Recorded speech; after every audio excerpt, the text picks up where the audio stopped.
ሰላም ጤና ይስጥልኝ። እንዴት ናችሁ? such a beautiful day። ዛሬ ደግሞ የምንነጋገረው እምነታቸውን ስለሚቀይሩ ሰዎች ነው።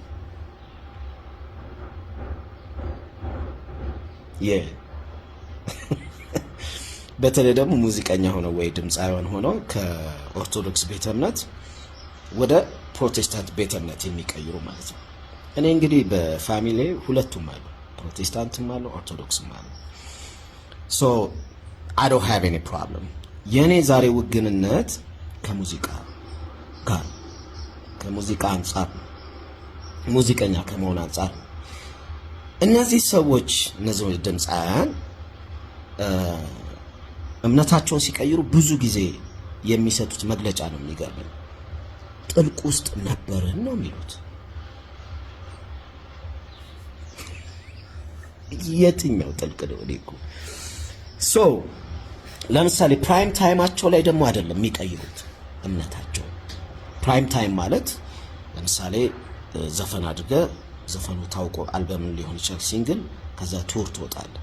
ያኔ ነው ትኬት እንትን ሙሉ ተችሎ ነው። ሰው ደግሞ በጣም በቃ ፍቅሩና አፕሪሺዬሽኑን ያሳያል እዛ አብሮ አንተ ጋር ምናምን።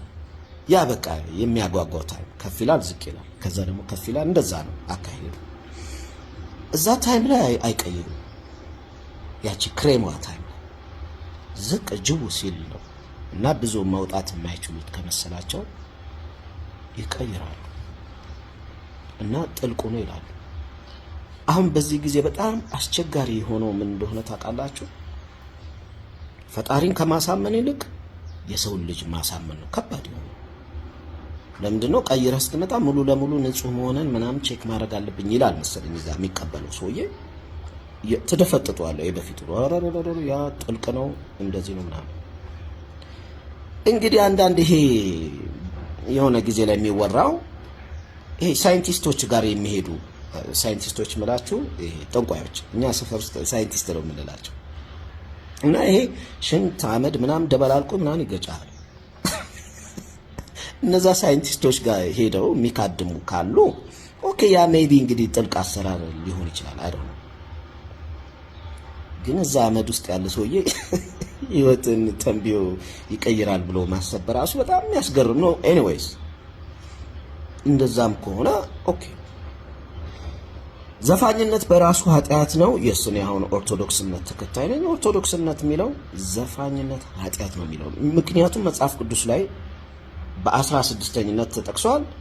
ግን ኮምፖዠር ሊኖር ይገባል። ያመንክበት በፊት የነበርከው ህይወት ያሳለፍከው የ20 ምናምን ዓመት ጉምድ አድርገህ የምትጥለው ነገር አይደለም። ገባ? ፈጣሪም ደግሞ የነፍስን የውስጥህን የነፍስን ስለሚያይ እዛ ጋር ከሰው ጋር መታገል አይጠበቅብህም። ለማንም ፕሩፍ ማድረግ አይጠበቅብህም። ፈጣሪ ያየዋል፣ ይሰም እንትን ያደርጋል። መሄድ ራሱ እኮ አይጠበቅብህም። ኢንፋክት ተቀይሬያለሁ ብለህ ማናውንስ ማድረግ አይጠበቅብህም። በርን ከዘጋ አለቀ። የሚያስጨንቅህ ምናምን እንደው እንዲህ ባላረግ የምትለው ነገር አለ። እሱ ካለ እሱን ቀይረው ለብቻ መብትህ እኮ ትችላለህ። ወጥተህ መደፍጠጥና ይሄ እንትኑ ማድረጉ ግን እንግዲህ የትራንስፈር ማኒ ካለው እንደዛ ካለው ማድረግሽ ችግር የለው። ቻፓው ካለው ማለት ነው ያው እዛ ኮንትራቱ ላይ ሊል ይችላል። ከሌለው ግን ትሩ ጄኒዩን የሆነ እንትን ከሆነ አናውንስ ማድረግ አይጠበቅብኝ። ተጸጽተህ አይደል የሆነ ነገር ረብሾ አይደል? እኔ አሁን ባለውበት በጣም ደስተኛ ነኝ። በቃ ደስ የሚል ህይወት ነው ምኖር እና ምንም የሚረብሽኝ ነገር የለም።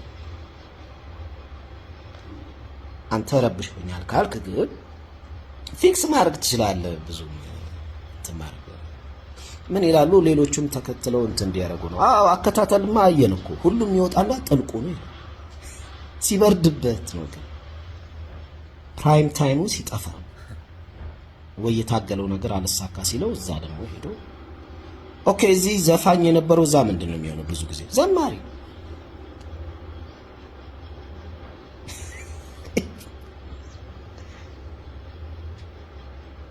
ደግሞ አብዛኞቹ ዘፈን ውስጥ የነበሩ ወደዛ ሄደው መዝሙር ሲያወጡ እኔ እንግዲህ ፋሚሊ ያለኝ አልኳችሁ ቁጭ ብዬ መዝሙር ቀጠቅጣለሁ ማለት ነው።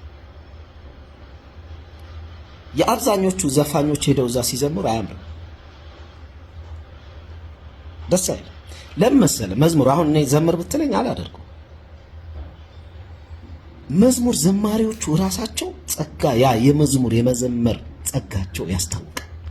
ዘፋኝ ስለሆንክ ሄደህ ብቻ መዘመራችን እንዳይመስል። እኔ አሁን ብዙ ጊዜ ሞክሬያለሁ፣ በጣም የሚሰቀጥጥ በቃ ውሸት ነው፣ ያስታውቃል። እንትኑ ምናምን መንፈሳዊነቱ ምናምን ያ የራሱ አለ። እኔ አሁን ስዘፍን ደግሞ የራስ የሚጋባብኝ የሆነ በቃ ደስ የሚል ልክክ ሲለኝ ይታወቀኛል።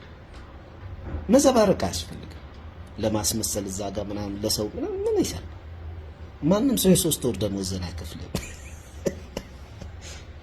የፊርማ ካለው አይደለም